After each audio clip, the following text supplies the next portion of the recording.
In today's quick tips, no, let me stop. This can't be a quick tips because this particular topic is what we do best. So today I'm going to tell you how to write a song and give you the secret ingredients to a hit song all for free. Stay tuned.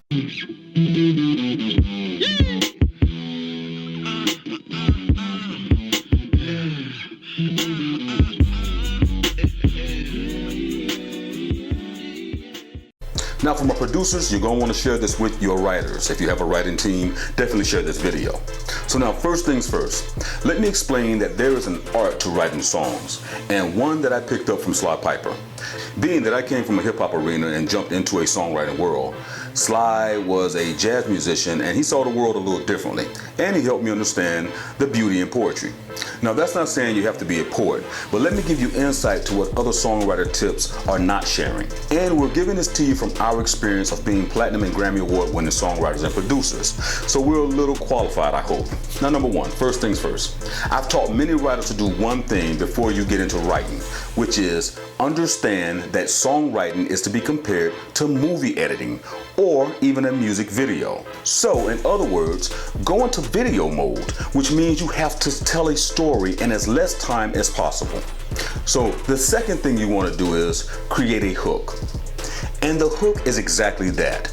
You have within 15 to 20 seconds to grab a listener's attention, because the hook determines if they'll listen to more than the first verse.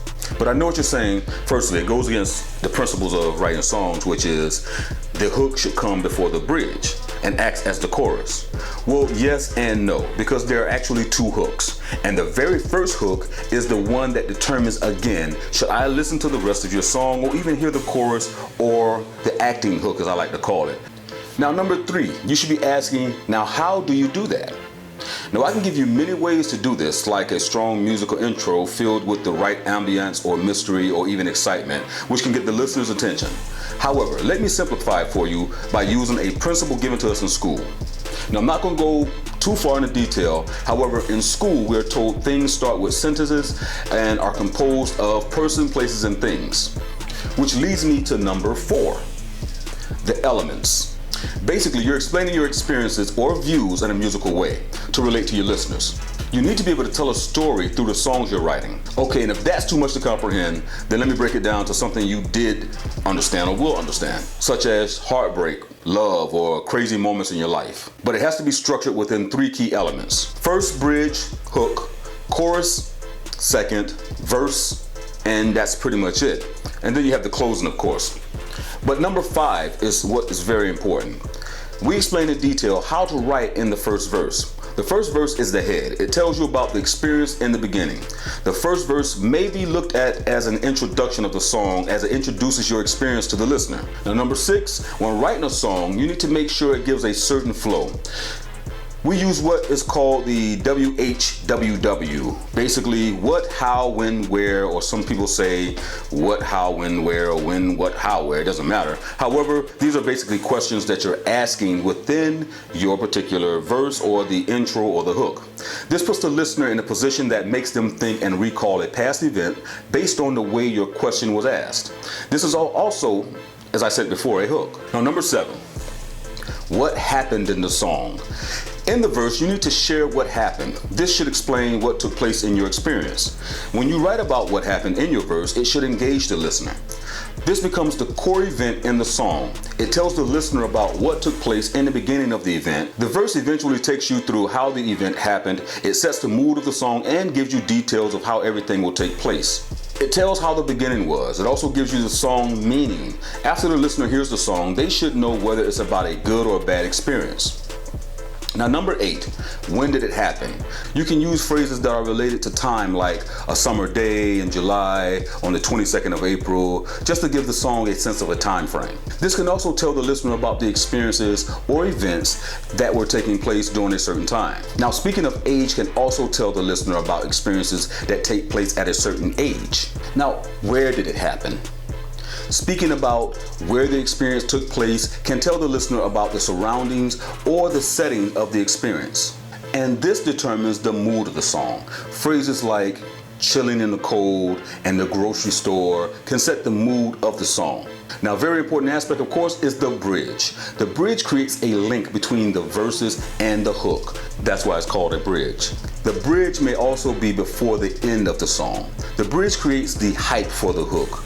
It basically connects the verses to the chorus and basically creates a build-up, for lack of a better word. The bridge is what you want to use to remind the listeners what you're talking about.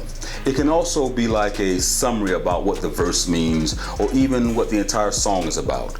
Make sure that when you're writing your bridge, it is short and catchy. Now, the third step is the hook. The hook is exactly that, a hook. A hook or chorus, which is being called, must flow from the bridge. Now, the hook will make or break the song. You need to write the hook according to the mood of the song. In other words, if the song is sad, the hook can have a message about hope, change, or sadness. But it cannot be happy and sad at the same time. It just doesn't make sense to the brain because the brain doesn't operate that way. So the hook cannot be confusing or too long as well. A long hook may create a loss of interest for the listener. Now, the fourth step will be the actual second verse, okay? This verse is the body of the entire song. This is like the climax of the core of the song. Here we'll talk about what happens before the end of the song, basically. Now, I want you to use the same guidelines from the first verse to write this verse. And lastly, there is the conclusion. The conclusion speaks of what you decide to do in the situation or closing the song out. This verse, unlike the first and second, will be short and straightforward. Now, make sure you use consistency that will link this verse to the final hook. Unless you treat it like a trilogy or a movie that has a second chapter or part 2, then you want to lead the listener into a solution that creates a new issue. And it should tell them that they should look out for another song. Now, we've come to the end of this particular video. We hope that you enjoyed it. And if you did, make sure you hit that subscribe button and then click the bell after you subscribe. And while you're at it, make sure to hit the like button. It really helps us out. And of course, leave a comment below if there's any information you would like to add to this particular video episode. Remember, when you write a song, it's for you and the listener. Make sure the listener understands what you're talking about. This allows them to be able to relate more to your music. My name is SG1 on behalf of the Grammy Award winning team, the PieceMakerz and Music Millionaires TV. And remember, music is life. We out.